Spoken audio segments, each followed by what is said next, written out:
नमस्कार। आज हम ईरान के परमाणु ठिकानों पर जो हाल में अमेरिकी हमला हुआ उससे जुड़े एक लेख, ईरान पर अमेरिकी हमला ऑपरेशन मिडनाइट हैमर, इसके कुछ हिस्सों पर बात करेंगे। बिल्कुल।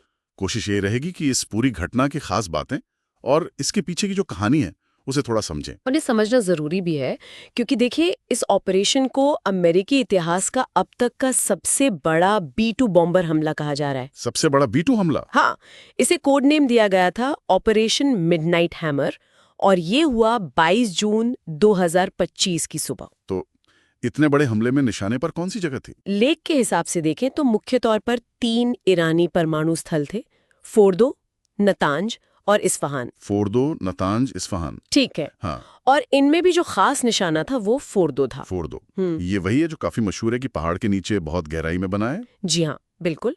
और इसे ईरान के परमाणु कार्यक्रम के लिए, मतलब उनकी जो महत्वाकांक्षाएं हैं, उसके लिए बहुत अहम माना जाता है। अच्छा, और अमेरिका ने कारण क्या बताया इस कार्रवाई का? उनका मकसद क्या था? देखिए, अमेरिका का तो यही कहना है कि उनका मकसद ईरान को परमाणु हथियार बनाने से रोकना था। और ये कार्रवाई, ये भी ध्यान देने वाली बात है, ईरान और इजराइल के बीच जो तनाव बढ़ रहा था और हाल में जो झड़पें हुई, हाँ, उसके ठीक बाद हुई है। हाँ। और ये भी कहा गया है कि इजराइल ने अमेरिका से मदद मांगी थी इसके लिए। ठीक है, तो ये तो हुए निशाने और वजह। अब सवाल ये है कि हमला किया कैसे गया, खासकर फोर्दो जैसी जगह पर जो इतनी सुरक्षित, इतनी गहरी है। लेख क्या बताता है इसके बारे में? हाँ, ये वाकई में ऑपरेशन कितना बड़ा था ये दिखाता है। बताया गया है कि कुल 125 अमेरिकी सैन्य विमान इसमें शामिल थे। 125? जी, और इनमें 7 B-2 स्पिरिट स्टेल्थ बॉम्बर भी थे। Stealth bomber? जी, यानी वो जो रडार पर आसानी से नहीं दिखते। बिल्कुल वही 7 B-2 बॉम्बर्स का, वो भी मिजोरी से ईरान तक उड़ान भरना बिना रुके। हाँ, ये तो अपने आप में ही बहुत बड़ी बात है। हाँ, बिल्कुल। लॉजिस्टिक्स के लिहाज से सोचें तो भी इन बॉम्बर्स ने ये इतना लंबा सफर तय किया और इसके लिए हवा में कई बार ईंधन भरना पड़ा उन्हें। कई बार? जी, ये दिखाता है कि ऑपरेशन कितने बड़े स्केल पर और कितनी, मतलब, सटीकता से प्लान किया गया होगा। और हथियारों का क्या? इन विमानों ने हथियार कौन से इस्तेमाल किए, खासकर फोर्दो जैसी गहरी जगह के लिए? हाँ, फोर्दो जैसे जो बहुत गहरे दबे हुए लक्ष्य थे, उनको भेदने के लिए लेख बताता है कि अमेरिका ने GBU-57 बमों का इस्तेमाल किया। GBU-57? जी, मैसिव ऑर्डिनेंस पेनिट्रेटर। इन्हें आम भाषा में बंकर बस्टर भी कहते हैं। बंकर बस्टर, हाँ, सुना है। ये करीब 30,000 पाउंड के बम होते हैं, बहुत भारी, और कहा जाता है कि ये 18 मीटर कंक्रीट या फिर 61 मीटर धरती के अंदर तक घुस सकते हैं। 18 मीटर कंक्रीट?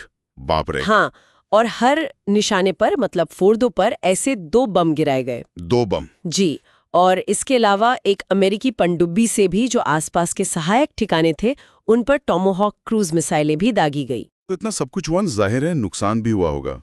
क्या पता चला है कितना नुकसान हुआ इन जगहों पर? जो शुरुआती तस्वीरें आई हैं सैटेलाइट से और हवाई जहाजों से ली गईं, उनके आधार पर यह कहा जा रहा है कि तीनों जगहों पर सतह पर तो काफी तबाही हुई है, व्यापक विनाश दिखता है। अच्छा। और यहाँ तक कि फोर्दो जो इतना गहरा दबा है, उसको भी भारी नुकसान पहुंचने की खबरें आ रही हैं। गहरा होने के बावजूद? हाँ, और अंतर्राष्ट्रीय परमाणु ऊर्जा एजेंसी IAEA, हाँ, संयुक्त राष्ट्र की एजेंसी। जी, वही परमाणु निगरानी संस्था, उसने भी इस बात की पुष्टि की है कि हाँ, इन तीनों ठिकानों पर हमला हुआ है। जाहिर है इस पर फिर प्रतिक्रियाएं भी बहुत तीखी आई होंगी दुनिया भर से। हाँ, बिल्कुल। एक तरफ तो अमेरिकी राष्ट्रपति ट्रंप ने इसे शानदार सैन्य सफलता करार दिया, वहीं दूसरी तरफ ईरान ने इसकी बहुत कड़ी निंदा की है, इसे अंतर्राष्ट्रीय कानून का खुला उल्लंघन बताया है और बदले की कार्रवाई की धमकी भी दी है। और जैसा हमने शुरू में बात की थी, ये सब कुछ उस माहौल में हुआ जब इजराइल और ईरान के बीच पहले से ही काफी तनाव था। पिछले कुछ हफ्तों से हमले वगैरह चल रहे थे। सही कहा, ये घटना उस पृष्ठभूमि से बिल्कुल जुड़ी हुई है। तो अगर हम इस सारी जानकारी को समेटें तो इस लेख से जो बात निकल कर आ रही है वो ये है कि ऑपरेशन मिडनाइट हैमर एक बहुत बड़ा अमेरिकी सैन्य ऑपरेशन था। हाँ, जिसमें B-2 बॉम्बर्स और ये खतरनाक बंकर बस्टर बमों का इस्तेमाल करके ईरान के मुख्य परमाणु ठिकानों को निशाना बनाया गया, खासकर फोर्दो को। बिल्कुल। अमेरिका का घोषित लक्ष्य, जैसा उन्होंने कहा, ईरान को परमाणु हथियार बनाने से रोकना था, जबकि ईरान ने इसे एक हमला माना है और बदला लेने की बात कही है। इस घटना ने, इसमें कोई शक नहीं, मध्य पूर्व में तनाव को बहुत ही ज्यादा बढ़ा दिया है। स्थिति तो काफी नाजुक लग रही है और अब सबकी नजरें इसी पर होंगी कि ईरान अगला कदम क्या उठाता है। बिल्कुल।